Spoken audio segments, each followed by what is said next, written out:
The kingdom lay nestled between towering mountains, wrapped in a veil of mist that seemed to blend seamlessly with the dense, uncharted forests that stretched endlessly. This was a land where legends were as old as time itself, where nature's beauty could either comfort or strike terror in the hearts of those who dared to wander its depths. A shimmering river, known only as the River of Souls, wound its way through the land, its waters gleaming like liquid silver under the light of the sun and moon alike. It was a river revered and feared, believed to hold ancient spirits and magical powers that no one truly understood. Its banks were said to be a place of both immense beauty and danger. No one could predict whether it would offer blessings or take a life. The river's very existence was a mystery, and no one had ever ventured to the source, for fear of disturbing the spirits it housed. The people of the kingdom spoke of the river in hushed tones, telling tales of those who had disappeared into its waters, never to return. Yet despite its danger, there was an undeniable allure about it, its promise of answers to those brave enough to listen. No one knew why it had such a pull on the human heart, but the river's myth lived on in every generation. Among the kingdom's inhabitants was a prince, beloved by his people for his warmth, kindness, and generosity. Prince Aaron was a young man, handsome in his own right, but it was his heart that truly set him apart. He had been raised to lead, and under his rule, the kingdom flourished. The people adored him, and their lives seemed to be a reflection of his unwavering commitment to their well-being. Yet, despite his outwardly perfect life, Prince Aaron felt an aching emptiness inside him. His responsibilities weighed heavily on him, and though he had everything a prince could want, power, riches, and the love of his people, he felt an overwhelming longing for something more. The prince was often found staring out from the high towers of his palace, looking toward the river that ran through his kingdom, wondering what mysteries it held. He could not explain it, but he was drawn to it, as though it held the answers to the restlessness gnawing at his soul. Every day was the same for the prince. He attended meetings with his advisors, signed decrees, and greeted dignitaries, all while carrying out the weight of his kingdom's governance. He was the epitome of duty, but his heart ached for something beyond the walls of the palace.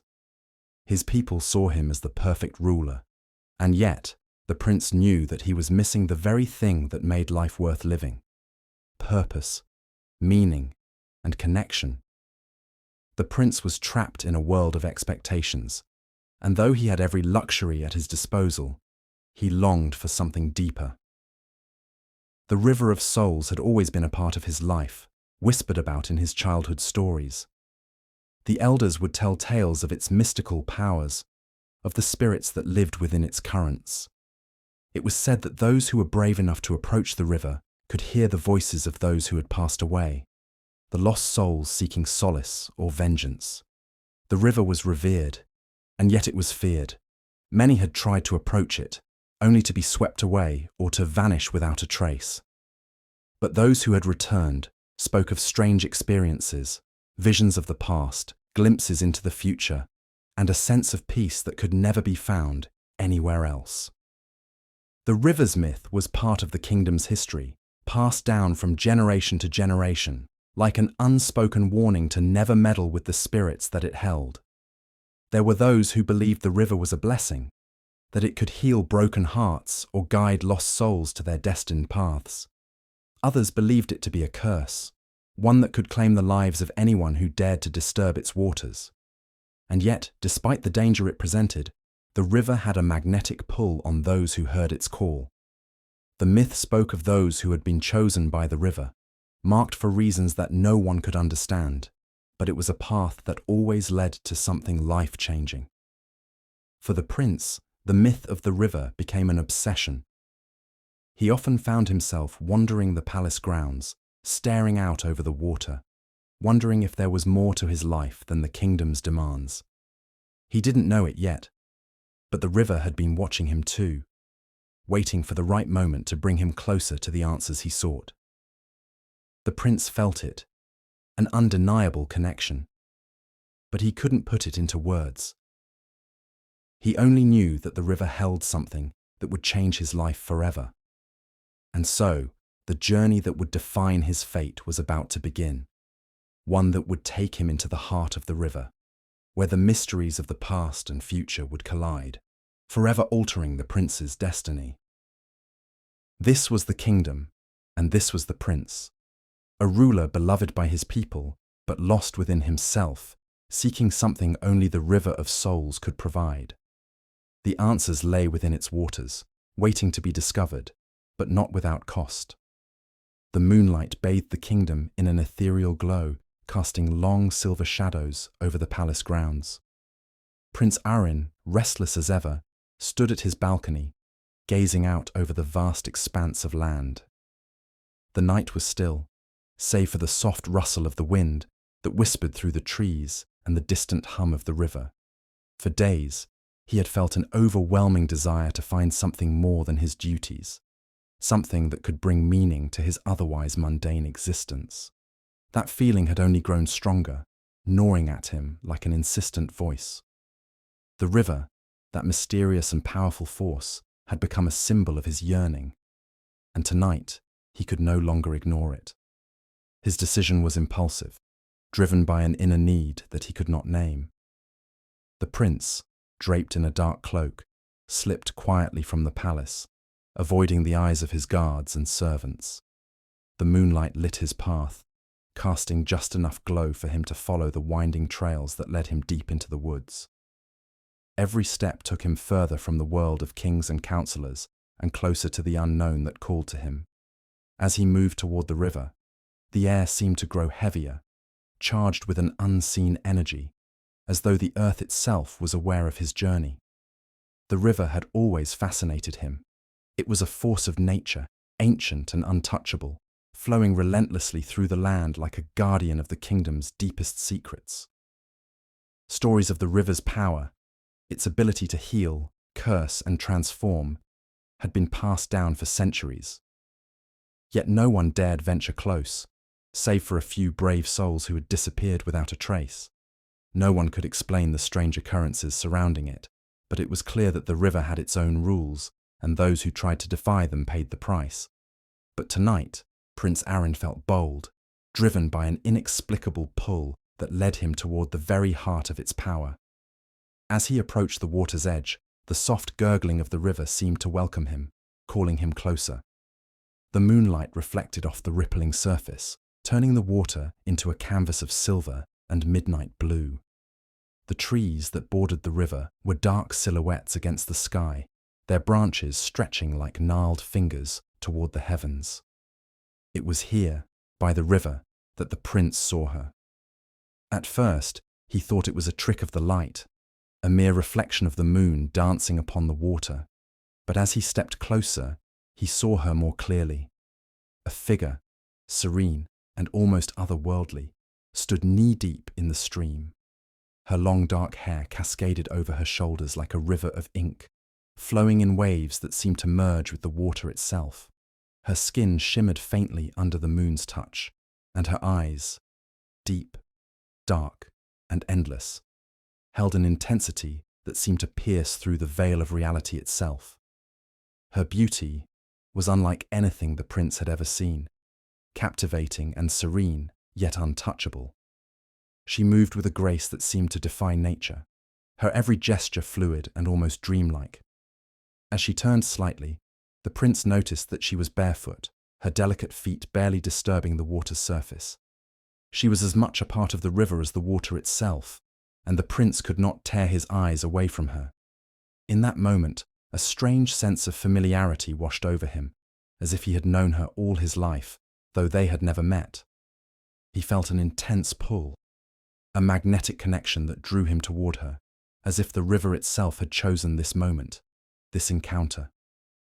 But there was something else, something unsettling about her presence. Despite the prince's fascination, he could sense her wariness. She seemed to acknowledge his presence, but did not move, as though she were caught between two worlds, the one she inhabited and the one he belonged to. The prince, overcome by a sudden rush of emotion, took a step toward her. He felt as though his feet were moving of their own accord, as though something greater than him was guiding him. As he reached the water's edge, he saw her flinch ever so slightly, her eyes narrowing as she regarded him. She didn't speak, but her gaze was enough to send a chill down his spine. The prince's heart raced, and he found himself speechless in her presence. The air around them seemed to hum with an energy he couldn't explain. He reached out a tentative hand, his fingers trembling as he extended them toward her. "Who are you?" he asked, his voice barely more than a whisper, yet it seemed to carry across the water. The girl did not answer at once, her eyes flickering between the prince and the river as though she were deciding something. There was a tension in the air, thick and heavy, like the calm before a storm. She finally spoke, her voice low, as soft and haunting as the sound of the river itself. "I am the river," she said simply, her words carrying an unspoken weight. "And the river is me." The prince's hand hesitated above the water, the truth of her words sinking in. She was no ordinary girl. She was something more, something tied to the very heart of the river. But before he could speak, he found himself instinctively reaching toward her, his hand brushing against her arm.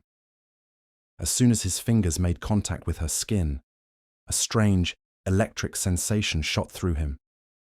It was as though the very air around them had shifted, vibrating with energy. The river seemed to respond as well, its waters stirring unnaturally, swirling in a circle around them. In that moment, the prince felt something he had never experienced before, a surge of life, of power, and of magic. It was overwhelming and beautiful, like nothing in his kingdom could ever compare. The connection between him and the girl, between him and the river, was undeniable, as though the currents of destiny had converged right here at this moment in time. But the girl's expression changed. Her eyes darkened, and the air around them turned cold. She pulled away from him, her form dissolving for a brief instant, as though the very river had swallowed her up. The prince recoiled, shocked by the sudden change, and the river's waters rippled ominously. Without another word, she vanished back into the depths of the stream, leaving only the echoes of her voice lingering in the prince's mind. "You have disturbed the balance," she whispered, the words echoing in his head long after she was gone. The prince stood frozen, his heart pounding in his chest. What had just happened? What was this connection between them? He glanced toward the river, where the waters seemed to settle once more, as if nothing had happened. But the air was thick with mystery, and the prince knew, without a doubt, that the river had taken notice of him. It had stirred something within him, a longing, a desire, and perhaps even a warning. And though the encounter had ended as abruptly as it had begun, Prince Aaron knew that his life would never be the same. The river had chosen him, and he could not escape its pull. The evening air grew thick with an otherworldly tension as Prince Aaron lingered by the river, his mind spinning with the events of the night. What had he just witnessed?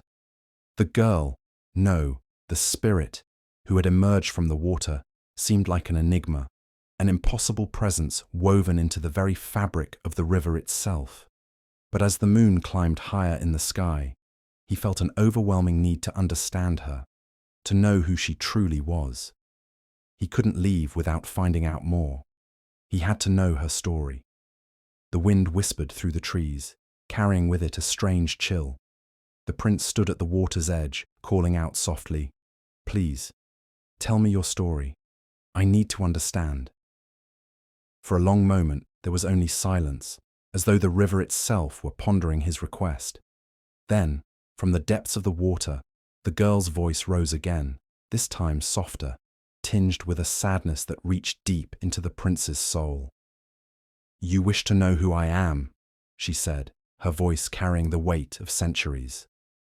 "Very well, I will tell you." Her figure appeared once more, emerging from the water like a wisp of smoke, her presence both haunting and mesmerizing. She stood before the prince, her dark eyes filled with sorrow and resignation. The air around her shimmered, as if reality itself bent in her presence. "I was once like you," she began, her voice barely above a whisper, as though speaking the words caused her great pain.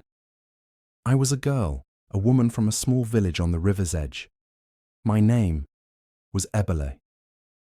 The prince's heart skipped a beat at the mention of her name, an ancient sound that felt familiar, though he had never heard it before. There was a timelessness to it, as though the name itself carried the weight of generations. Ebele looked out over the water, her gaze distant, as though reliving the past in her mind. "Our village was poor, struggling with famine and disease. The river provided for us, but it was not enough. One year, a terrible drought struck. The river began to dry up and the land withered.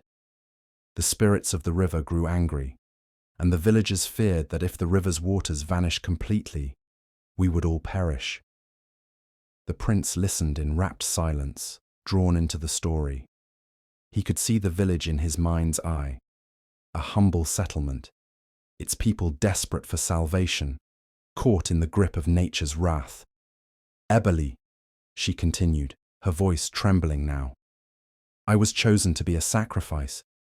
The elders told me that in order to save the village, I had to offer myself to the river. It was an ancient tradition, one that had been forgotten by most, but not by the river's spirits. They demanded my life to restore balance, and so I did what was asked of me. I plunged into the river willingly, offering my soul to the spirits. But the river did not take me as they expected." A pained expression crossed her face, and the prince could feel the weight of her grief in every word she spoke. Her voice cracked as she continued. "Instead, the river bound me to its depths, trapping me between the world of the living and the dead. I became part of it, its guardian, its prisoner. My body is no longer mine. I cannot leave. I can only watch as time passes by, but I can never age, never truly live again." The prince felt his heart shatter for her. She had sacrificed everything for her people, yet instead of finding peace, she had been condemned to an eternity of longing and isolation. It was a fate worse than death. "You can't leave." The words slipped from his lips before he could stop them. He stepped closer to her, his voice filled with disbelief. "But you're so alive. You are here, right in front of me. Why can't you simply walk away? Why can't you be free?" Ebele turned to face him fully, her eyes filled with a mixture of sorrow and frustration. "The river is my prison and my only home. I cannot walk away from it, for the river's magic is bound to my very being. It feeds off my sorrow, my sacrifice, and in return, it keeps me alive, in a way. But my time on land is fleeting. I can only remain here for brief moments before the river calls me back. If I stay too long, I will disappear into the depths, never to return to the surface again." The prince's chest tightened with a mixture of helplessness and determination. He could see the struggle in her eyes. She was torn between her duty as the river's guardian and the desire to live freely, to escape her curse. His heart ached for her. He wanted to help her, but the power of the river, it was beyond anything he could understand. The wind began to howl as if in response to his thoughts, and the trees seemed to sway ominously. A strange energy filled the air, and the prince felt the atmosphere around them shift. The river itself seemed to stir, its waters growing restless, churning as though it were alive. Ebele's expression darkened. "You must understand, Prince Arin," she said, her voice barely audible above the growing wind. "The river is not kind to those who disturb its balance. It has powers you cannot begin to comprehend. The spirits of the river are ancient, vengeful, and unforgiving, and if you try to free me, you may find yourself caught in its grasp as well." As if to reinforce her warning, the sounds of the forest around them seemed to intensify. The wind howled louder, and the branches of the trees groaned as though they were reaching toward the prince. The river's waters began to ripple violently, its surface disturbed by unseen forces. The once serene, moonlit landscape had turned into something dark and unsettling. The prince stepped back, his heart pounding in his chest. He could feel the weight of the supernatural forces at play, the overwhelming power of the river that pulsed through the ground beneath his feet. The animals around them began to behave erratically. Deer leapt from the shadows, their eyes wide with terror, while birds cawed in frantic disarray. The river was alive, watching them. Ebely's eyes grew wide with fear as she glanced nervously at the churning waters. "We must not stay here any longer," she whispered urgently. "The river is angry. It knows that you are here, and it does not want you to interfere. You must leave. Please, before it's too late." But the prince stood still, his mind racing. The girl, Ebely, was in danger, and he couldn't just walk away. Yet the very forces that she had warned him about were now closing in, and he could feel the weight of the river's wrath bearing down on them both. He was caught between his desire to save her and the terrifying realization that he was powerless against the magic of the river. "Please," Ebely begged, her voice breaking through the chaos of the storm. "You must go. Leave now before it's too late." But it was already too late for the prince. The river had marked him, and no matter how far he ran, he knew he would never be free of its call. As the days passed, Prince Aaron found himself drawn back to the river more and more. What had started as a single encounter had become an obsession, a longing that gnawed at his heart and pulled him toward the mysterious girl who had captivated him. Ebele, the river's guardian, had become his only thought, his only desire. Every visit to the river, every conversation with her, deepened his feelings for her. At first, their meetings had been cautious, filled with uncertainty. The girl had been wary of him, unsure whether his attentions were driven by compassion or curiosity. But over time, that wariness began to fade. Ebele opened up to him, sharing more of her tragic tale, her sacrifice, and the curse that bound her to the river. The prince listened intently, his heart aching with every word she spoke. The connection between them grew undeniable. Their conversations became more intimate, their moments together more frequent. There were times when the world seemed to fade away, and all that existed was the prince and the girl, standing on the edge of the riverbank, gazing into each other's eyes. They spoke of everything and nothing, her past, his duties, the hopes and dreams that seemed so distant for both of them. But in each other, they found a solace they could not find elsewhere. The prince's heart began to race whenever he saw her, his chest tightening with longing, while Ebele's once cold demeanor softened in his presence. With each passing day, their bond deepened. The prince's feelings for her were no longer just admiration or sympathy, they were love. He could not deny it. In Ebele, he had found something he had searched for his whole life, a kindred spirit, a soul that mirrored his own loneliness, his own hunger for meaning. She was not just a mythical figure or a sacrificial spirit. She was a woman he had come to cherish, to desire, to love. But in the quiet moments when he was alone, away from the river and the girl he adored, doubt began to creep in. He had responsibilities as a prince, as a ruler. His people looked to him for guidance, for strength. His advisors had already begun to notice his increasing distraction, his withdrawal from his royal duties, his absence from council meetings, his lack of interest in matters of the kingdom. These were all signs that something was wrong. One evening, the king himself had summoned the prince to his chambers, concern etched on his face. "Aaron," his father had said, his voice gruff yet tinged with worry. "We have noticed your absence from court. You've been spending too much time by the river, neglecting your responsibilities. Your people are beginning to ask questions. What is troubling you?" The prince had tried to brush it off, offering vague reassurances. "I'm fine, father. I just need time to think. There are many things on my mind." But his father had not been convinced. "Time to think. You are a prince, Aaron, and there is a kingdom to run. You cannot afford to become distracted by this obsession with the river. We've heard strange things about it. about the girl who appears there. People are afraid. They whisper that the river is cursed, that it brings misfortune.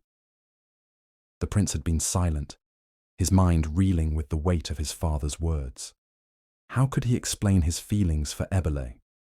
How could he convey the depth of his connection with her, the love that had taken root in his heart, when it seemed so impossible, so out of reach?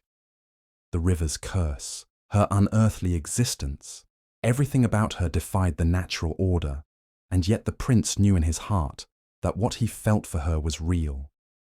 He had left the meeting with his father troubled, but his resolve had only strengthened.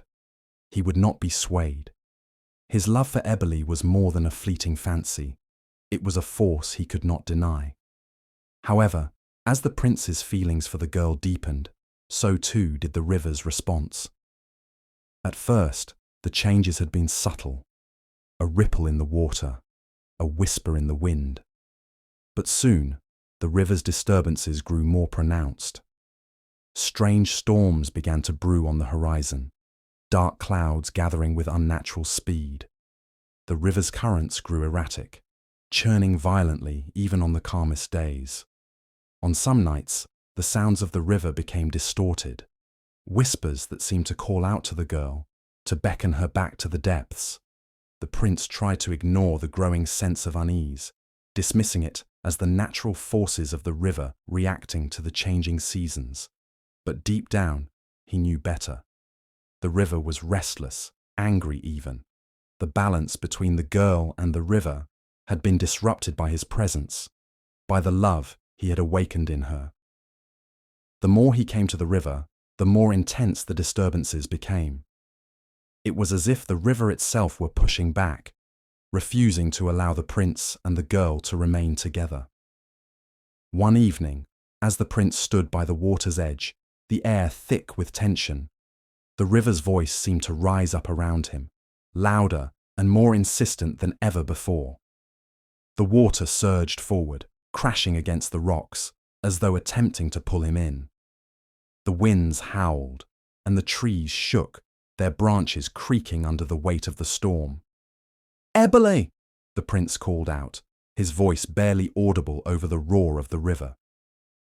"Why is this happening? Why is the river so angry?" From the depths of the water Ebele appeared, her face pale and strained. "It is the river," she whispered, her voice strained with sorrow. "It does not want you here. It does not want me to remain on land. The river is calling me back, and I cannot resist it much longer." The prince's heart broke at the sight of her, so torn, so helpless. "No, you can't leave," he protested. "I can't let you go. We can find a way to be together, to break this curse. I love you, Ebele. I cannot live without you." Her eyes filled with tears, and she stepped closer to him, her hand trembling as it reached out to touch his cheek. "I love you too, Aaron," she whispered. "But you cannot stop what is meant to be. The river has claimed me, and its power is stronger than any love we share." The prince's heart clenched with despair. How could he let her go? How could he live with the knowledge that she would be lost to him forever, dragged back into the depths of the river that had cursed her? As the storm raged around them, the prince knew that he faced an impossible choice. The river was calling, and he could not fight its power forever. But what would he do when the river claimed the girl he loved? How could he let her go, knowing that the price for her freedom would be his own destruction? The answer eluded him, and with each passing moment, the river's call grew stronger. The storm was coming, and soon he would have to choose. The storm that gathered on the horizon that night was unlike any the kingdom had ever seen. Dark clouds swirled in a chaotic dance above the river, their shadows casting an unnatural gloom across the land. The winds howled through the trees, snapping branches with ease. The river, once calm and serene, now raged in fury, its waters crashing violently against the banks, as if trying to tear them apart. The very earth seemed to tremble beneath the prince's feet as he stood at the edge of the water, his heart heavy with dread. It wasn't just the storm that unnerved him.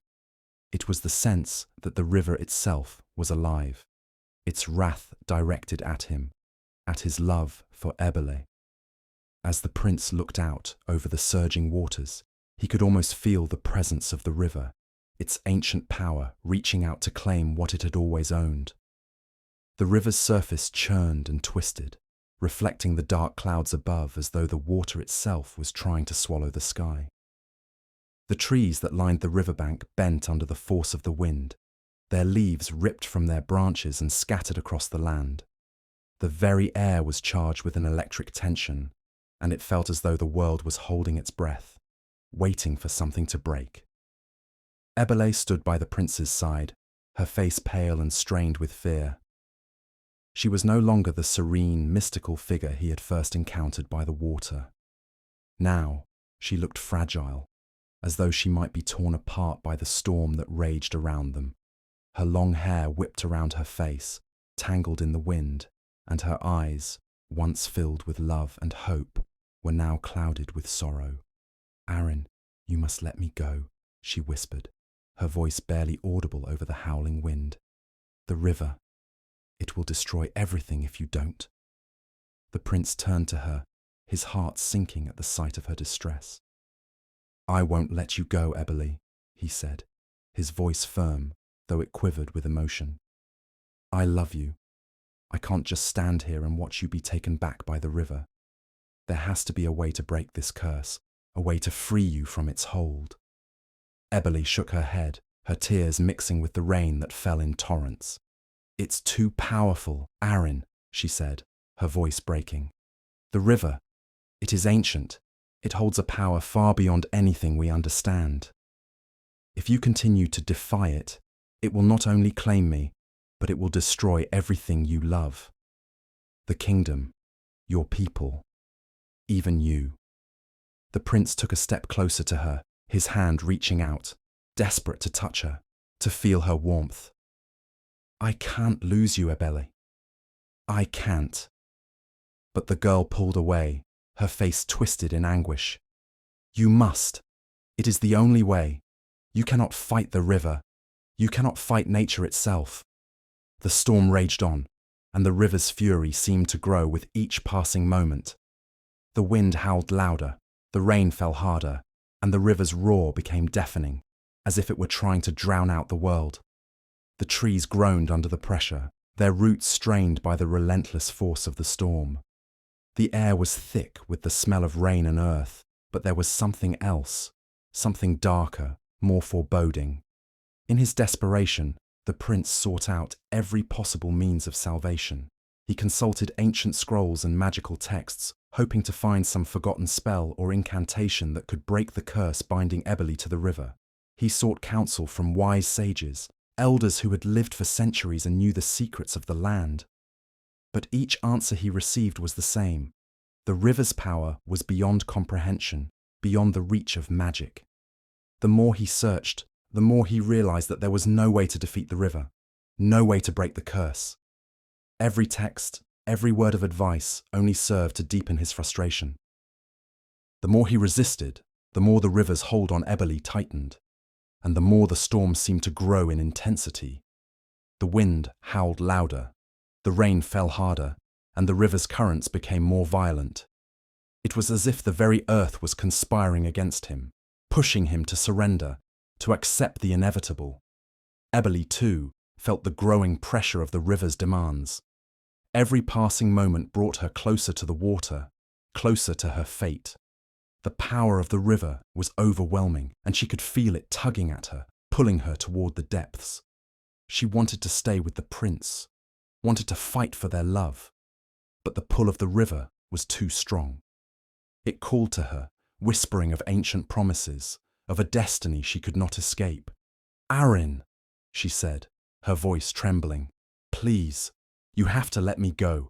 I cannot bear to see you suffer because of me." The prince stood before her, his fists clenched in anger and pain. "I won't let you go," he said through gritted teeth. "I won't give up on you." But even as he spoke those words, he knew deep down that his defiance would only make things worse. The river was not just a force of nature. It was a living, breathing entity with its own will, its own desires. It would not be denied. And so the battle between the prince and the river continued, with nature itself refusing to bend to his will. The storm raged on, the river's fury growing stronger with each passing moment, and the prince, unable to find a way to break the curse, stood powerless before the overwhelming force of the natural world. Ebele, too, was powerless against the river's call. As the storm intensified and the river's power surged, she felt herself being drawn back to the water, her feet moving of their own accord, her body trembling with the force of the pull. She turned to the prince, her heart breaking with every step she took. "I'm sorry," she whispered, her voice barely audible. "I love you, Aaron, but I must return. The river, it won't let me stay." And with that, the girl was lost to him once more, pulled into the depths of the river. As the storm raged around them, the sound of her name carried away by the wind. The prince stood alone, his heart shattered, the river's wrath echoing in his ears, as he watched the woman he loved disappear into the water, swallowed by the very force that had once brought her to him. The prince stood on the edge of the river once more, the storm raging around him. The winds howled through the trees, and the dark clouds above seemed to press down upon the earth, casting everything in an eerie, oppressive gloom. The river, in all its fury, surged and crashed against the banks, as if it were a beast, alive with hunger, yearning for something, someone, to satisfy its endless thirst. The prince had made a decision, one that weighed heavily on his heart, one that had torn at his very soul, since the moment he understood that there was no other way. Ebele, the girl he loved, was bound to the river in ways that could never be undone. He had fought against the currents of fate, against the river's call, against the very forces of nature. But now he understood. There was no defeating the river. There was only surrender. He believed, no, he knew, that the river desired a life, a soul to claim. If he offered himself, his life might be enough to free her, to break the bond that tied her to the water. Perhaps, just perhaps, the river would take him in place of Ebele and allow her to live, free from its grasp. His heart pounded in his chest as he made his way to the river bank. The rain fell in sheets, and the water roared louder with each passing second. The storm seemed to respond to the prince's thoughts, as though the very elements were in tune with his despair. He had no illusions left. He knew that this was the only way. His love for Ebele had driven him to this point, but his love for his kingdom, for his people, had pushed him to the ultimate act of selflessness. If he could not save her by fighting the river, he would save her by offering himself in her place. Ebele stood a short distance away, her eyes wide with a mixture of fear and disbelief as she watched the prince approach. Her hair was damp from the rain, her once serene face now marked by the anguish of knowing what was coming. The river's roar seemed to be calling to her, pulling at her very soul, but it was not her that it sought tonight. It was him, and as much as she loved him, as much as she longed to stay by his side, she knew that nothing could stop the river's will. "Aaron," she whispered, her voice barely audible over the storm, "what are you doing?" He reached her, his eyes full of resolve. He had made his choice, and there was no turning back now. "I'm doing this for you, Ebele," he said softly, though his voice trembled. "I know what the river wants. It needs a life, a sacrifice to free you. And I will give mine." Her eyes widened in shock, her hand reaching out to him. "No, Aaron. You can't. This is madness. The river, it will destroy you. Please, you don't have to do this. We can find another way together. Please don't leave me." But the prince shook his head, his gaze unwavering. "There is no other way," he said quietly. "I cannot bear to see you suffer any longer. I love you too much to let you live this life, bound to the river. If my death will free you, then it is worth it." Tears filled her eyes as she reached for him, but the prince took a step back. The air around them was thick with tension, charged with the forces of nature and the weight of their emotions. The storm raged on. The river roared louder. and the prince felt a strange sense of calm wash over him. He knew this was his destiny. The sacrifice would be his alone to make, and if it meant Ebele could live free of the river's curse, then so be it. "I'm sorry," Ebele whispered, her voice breaking as she struggled to hold back her tears. "I don't want to lose you." "I love you, Ebele," the prince whispered in return. "This is the only way." With that, he turned and walked toward the river's edge. His heart beat wildly in his chest, and the weight of what he was about to do hung heavily on him. But there was no turning back now. The prince took one final look at Ebele, his love, his heart, and then he stepped forward. The river was waiting. As he plunged into the cold, dark waters, the storm seemed to erupt in full force. The winds screamed, the rain fell harder, and the very air crackled with energy. The prince was swallowed by the river's depths in an instant, his body pulled beneath the surface, caught in the unrelenting current. Ebele screamed, rushing forward, but she was too late. The prince was gone, lost to the river. The water surged and swirled around her, the river's power more intense than ever. She felt her heart breaking as she watched him disappear, consumed by the very force that had claimed her heart so many weeks ago. Her legs gave way, and she fell to her knees, her body trembling with grief. "No, Aaron, no!" she cried out, her voice lost to the wind. But even as the prince's body disappeared into the water, something strange began to happen. The storm began to subside, the winds dying down, and the rain slowed to a gentle drizzle. The river, which had once been so wild and untamable, seemed to calm, its turbulent waters smoothing out into a quiet flow. The surface of the river shimmered, and for a brief moment, Ebele thought she saw something, a shadow beneath the water, moving as though it were alive. And then, just as suddenly, the water stilled completely, the storm gone, as if it had never existed. The night was silent. Ebele stood, her heart pounding in her chest. She could feel the prince's presence all around her, and though he was gone, she knew that he had fulfilled his promise. The river had taken him, but had it accepted him in exchange for her freedom? She didn't know, but as the moonlight reflected off the now calm water, she felt a sense of peace, as though something profound had shifted in the world. And as the girl turned away from the river, she knew one thing for certain. Aaron had given his life for her, and no matter what the river's answer had been, his sacrifice had not been in vain. The girl stood at the edge of the river, her feet no longer submerged in its depths, no longer bound by its currents. She could feel the soft earth beneath her, the sensation of solid ground where once only water had been. The transformation was complete. No longer a spirit tied to the river, she was human once more. But the freedom that surged through her veins came with a bittersweet cost. Aaron, the prince she had come to love so deeply, was gone. Her heart, once held captive by the river's power, was now free to soar, yet it felt hollow. She stretched her arms to the sky, as though testing her newfound humanity, breathing in the cool night air. The wind whispered through the trees, but it no longer carried the familiar pull of the river. For the first time in years, the girl could walk away from the water without fear of being called back. But the emptiness left by Aaron's absence was a heavy weight she could not escape. She could no longer hear his voice, no longer feel the warmth of his hand in hers. He had sacrificed everything for her, and though she was free, the price of that freedom was a loss she could never fully comprehend.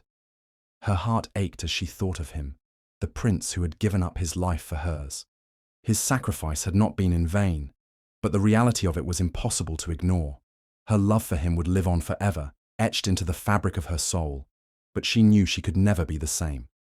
His spirit had merged with the river, with the land, and she felt a faint whisper of him in the wind that rustled through the trees.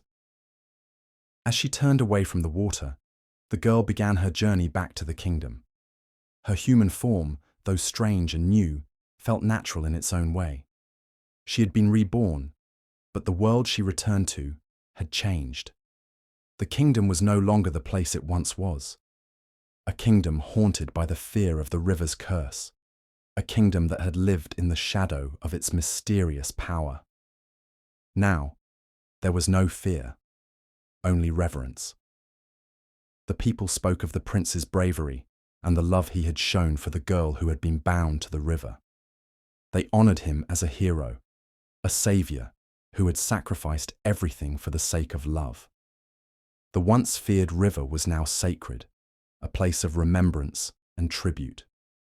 The people gathered at its banks each year to honor the prince and the girl who had brought an end to the river's curse. They no longer saw it as a force of destruction, but as a symbol of the bond between love and sacrifice.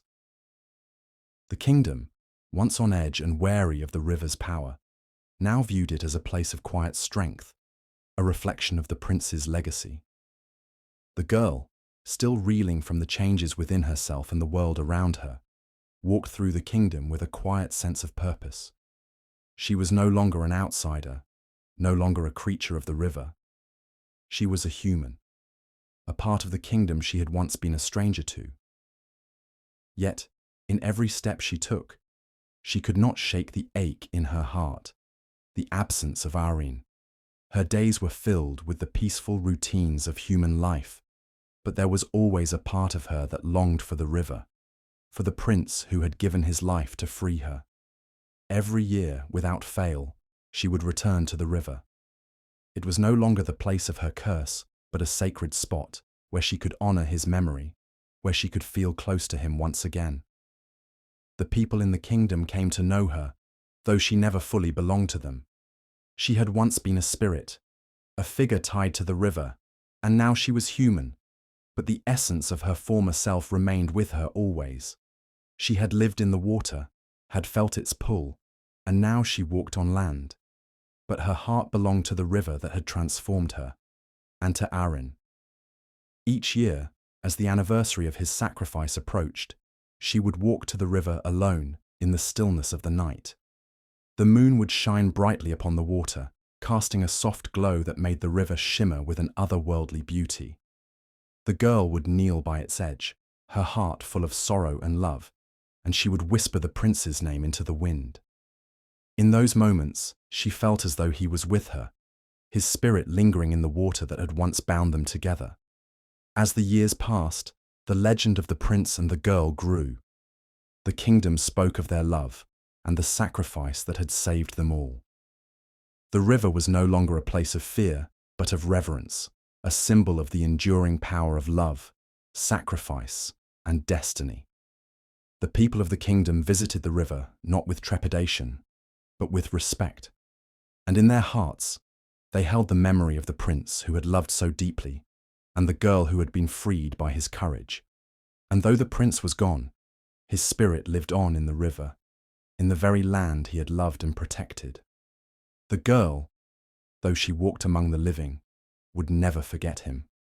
Every year she returned to the river, and as she knelt beside its waters, she would whisper a silent prayer, a prayer for the prince, for his love, and for the kingdom that he had saved with the ultimate sacrifice. In the stillness of the night, as the river flowed peacefully beneath the moonlight, she could almost hear his voice, soft and distant, calling to her from the depths, and in that moment, she knew that their love would never truly end. For the prince's spirit was not lost, it lived on in the water, in the wind, in the kingdom he had fought to protect. And every time the girl visited the river, she felt him beside her, guarding the kingdom he had loved so deeply. Thus, the prince's legacy lived on, not just in the river, but in the heart of the girl who had been saved, and in the kingdom that had been forever changed by the love they had shared.